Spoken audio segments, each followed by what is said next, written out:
Welcome to the 2022 Global Peace Film Festival Lives Online Conversation 20th Anniversary Festival Edition.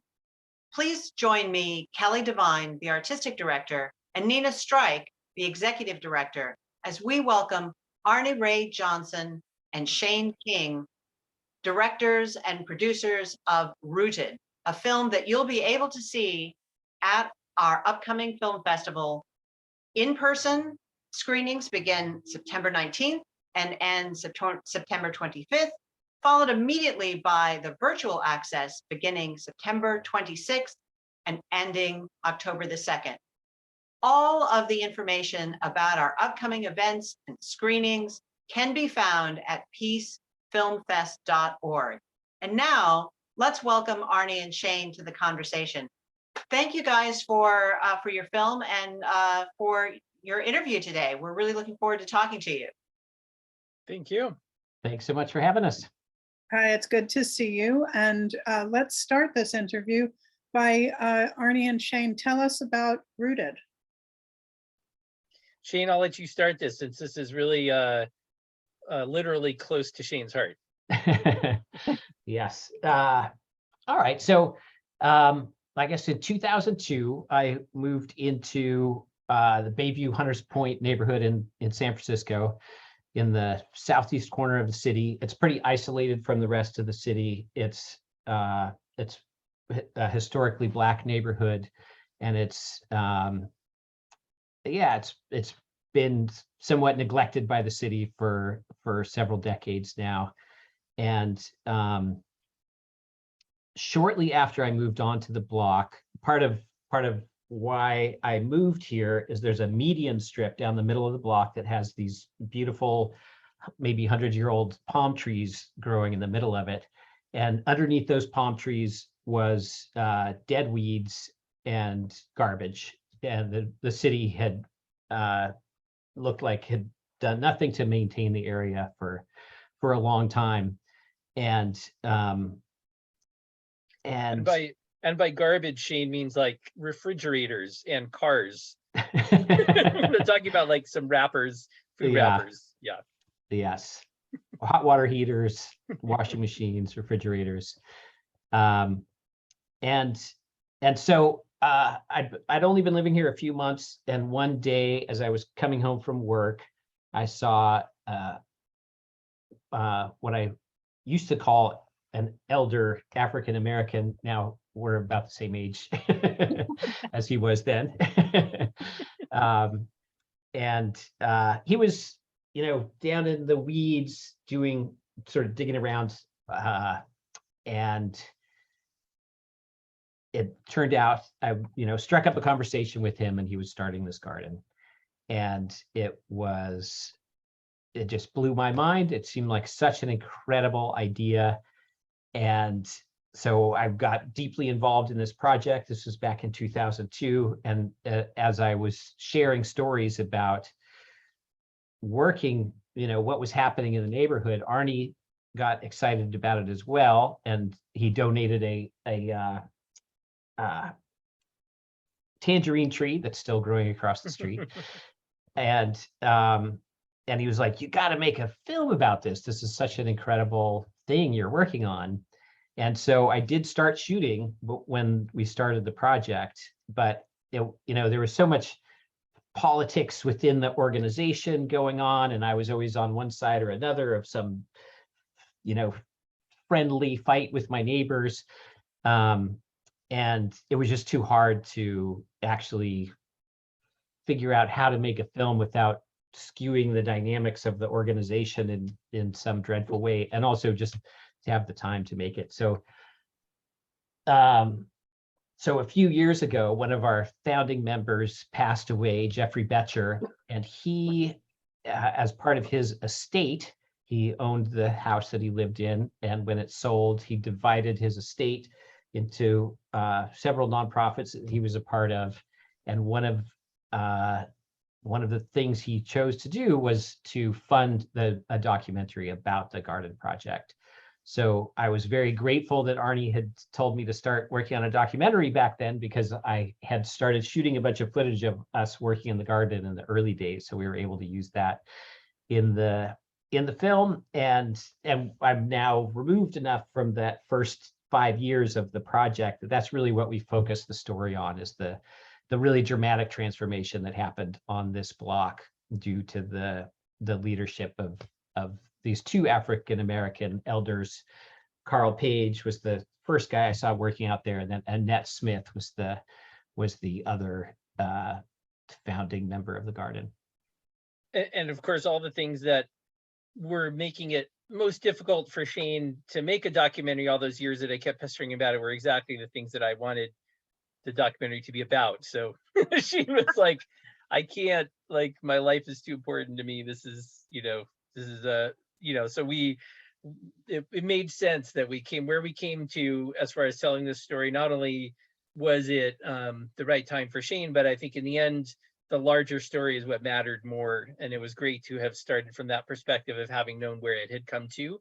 In the middle of it, we might have gotten caught in a lot of little minor dramas and such. And really the story in the end was about these two wonderful people and how they single-handedly changed this neighborhood. And that was really what mattered in the story. Well, Arnie, I think that is what is at the center of the film. It is one thing to watch the transformation of the physical space, but it's far more fascinating to watch the transformation of the neighborhood, and that it actually becomes a neighborhood, maybe the way that we don't talk about neighborhoods often enough. We talk about them in terms of the value of the real estate and school districts and things like that, but it was wonderful to see the way that little stretch of ground brought people together and created relationships and bonds that I didn't think, maybe I'm reading too much into it, but it seems as though the people themselves were surprised by the way it knitted them together. Very much so. Yeah, it was it was really incredible to see. And now with the perspective of 20 years, it felt like we were just out there gardening, but now seeing that it was really this deep love of humanity that both Carl and Annette brought to the work, that really made it transformational, that really brought people together in a way that just being a group of people going out there and gardening doesn't necessarily. Like there was something very special about those two people and their incredible generosity and tenacity. And speaking as somebody who did not live on the street, but was friends with Shane that whole time, there was a magnetism to what was going on there that people were drawn to. I wanted to work on the garden. I would come over when they had work days. This is not something we got into great detail in the story because it's not that, important for the story of those two people, but, bus loads of kids would come up from Stanford and spend a whole day clearing brush and weeding. And then many of them would come again when it wasn't the official time for them to come, but they had such an incredible experience, they wanted to come do it again. So that was, a kind of the evidence of how special it was. And it wasn't just, like we're cleaning up this area. There was something, anybody who came there could tell there was something really different happening, and they wanted to be a part of it. They wanted to feel like, again, I could just speak for myself. I wanted to feel like I was part of what Carl and Annette were doing. Like it felt like, being in a church or something, like it was the special place to return to. Well, and there is a part in the film where you also discuss other ripples that this particular cleanup had throughout the entire city. I'm thinking of the media coverage that seemed to change City Hall's mind about these kinds of projects. Do you want to talk a little bit about that aspect of it? Yeah, through that media coverage, we gained international attention. There would be, you know, so one morning I came out and Carl was leading a tour of British gardeners who had read about it in England, and they were, you know, took some kind of gardening tour of the US, and this was one of their stops, was to come see what was happening on Fantastic. Casada Avenue. Yes, yeah. Yeah, and the city, I mean, Gavin Newsom was mayor of San Francisco at the time, and we had a meeting on the street when he was running for re-election, and some people had some impassioned stories about the transformational power of the garden. And within a year of that, there was this huge garden project that happened in front of City Hall in San Francisco, which maybe he was already planning that, I don't know. But and then through, actually really through Jeffrey Betcher's efforts, we started, I think it was 6 or 7 other gardens in the neighborhood, most of which are still functioning. They're you know, in different, between housing projects and, you know, other abandoned city land. Yeah, there's just been many ripples within the neighborhood, and within the city of San Francisco, and off in England as well. That's fantastic. We love to hear about that kind of impact rippling across, because that at Global Peace Film Festival is a big part of what we try to do. One of our taglines is "It starts here," and what we mean by that is that a film festival that's a celebration of the craft and the work of just making film, right? It ends when, you know, the lights come back up, because you've just experienced this, you know, wonderful communal experience of watching a film together. And we love that. But for us, the real work starts actually when the lights come up and everyone's standing a little taller in their chairs asking, what can I do? And, you know, so we're really excited about people seeing your film, because we're really excited about what they can do. And I'm just curious if with this film, if you also have any, you know, what you guys are doing with this film in terms of the inspirational power that it possesses. Yeah, well, I would come back to what we were talking about before we started recording, which was the theme between the three documentaries. And yeah, I would say, you know, understand the space that you're in, and what existed before you got there, in terms of, you know, maybe where your office is, maybe where your house is. And yeah, there's so much power to the spaces that we occupy and how we occupy them, and, you know, really honoring those who were here before us. And it can be an incredibly painful experience, because so much of American history has involved so much suffering. But if, again, as you said, if you can face it non-defensively, there's so much power in acknowledging where you are and what that space has been through. Yeah, for me personally, it was extremely easy, because I had 2 of the most loving people to welcome me into the history of my neighborhood in this, you know, in a way where I could physically go out there and work and garden and joke around and have fun with them. But there's, you know, many other avenues into yeah, acknowledging the space that you're in. And I would just, to add to that too, just to think not just about honoring the past, but also creating the future, that our neighborhoods, you know, are becoming more and more. This is why we allude to Newsom's initiative about victory gardens. It's part of the thing that cities in general are having to think about, is how to bring food production local, how to make communities self-sustaining, and how do we all help each other as a community instead of seeing each other as separate parts of a neighborhood? How do we build a future where all of us can intersect and also bring our own skills and abilities to the table, like Annette and Carl. Like those two, say there's a breakdown in food supply, I mean, their legacy will feed people on that block, and so there is a very beyond the kind of like soft wonderfulness of connecting a community.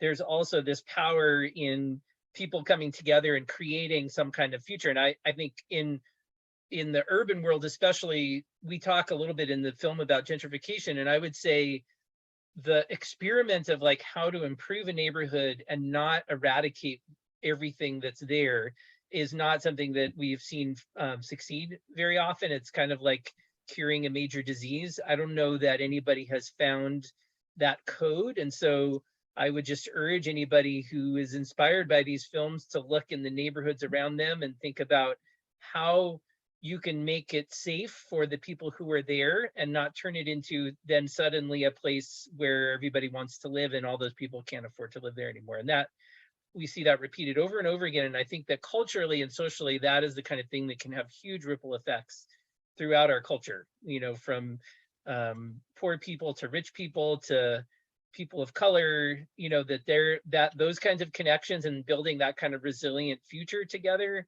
is something that we're all going to need in the very, unfortunately, more near future than we would hope. And so those connections are self-preservational as well as the right thing to do. Those are really wonderful thoughts from both of you, both about the past and about the future. So let's move on to what people can do to support your work, and also what's next for both of you. Well, I would just jump in on one of the things that's interesting is like the guy, so at the end of the film, there's the guy, James, who's talking to Annette about how he's gone on to Kentucky and he has a radio show about gardening. He's formed a nonprofit about gardening. And so there are people out there. I don't know Orlando well enough to know what's going on around Orlando, but wherever people are watching these films, there are places in your community.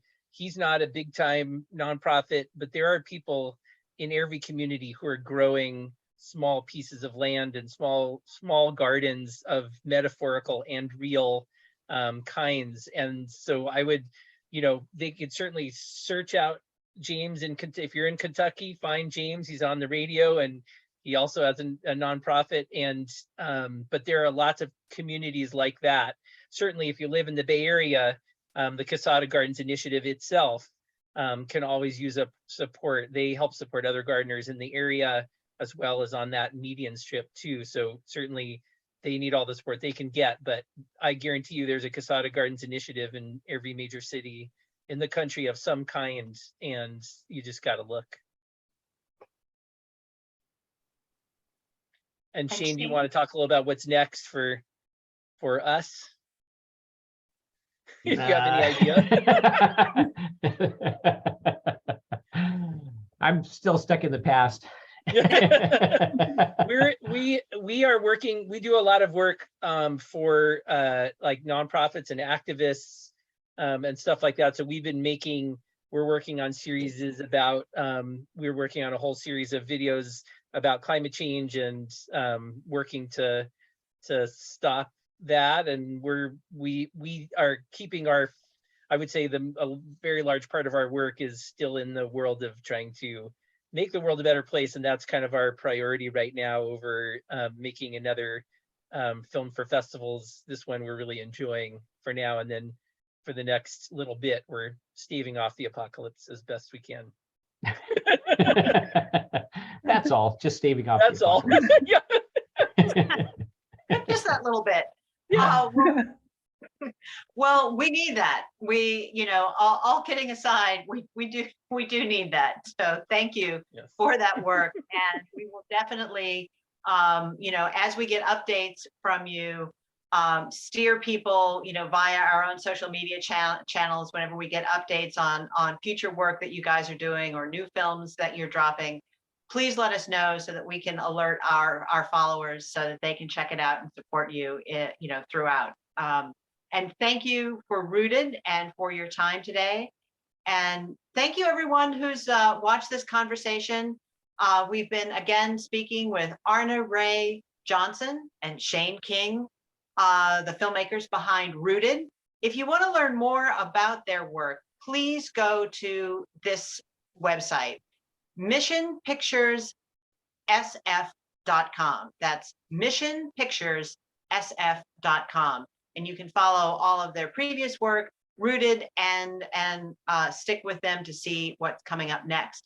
And of course, we urge you to go to our website, peacefilmfest.org, to find out all of the upcoming festival events and screenings. Our in-person events begin September 19th and end on the 25th, and then pick up immediately with our virtual program beginning September 26th, ending October 2nd. Thank you again, and we'll see you at the next Glow.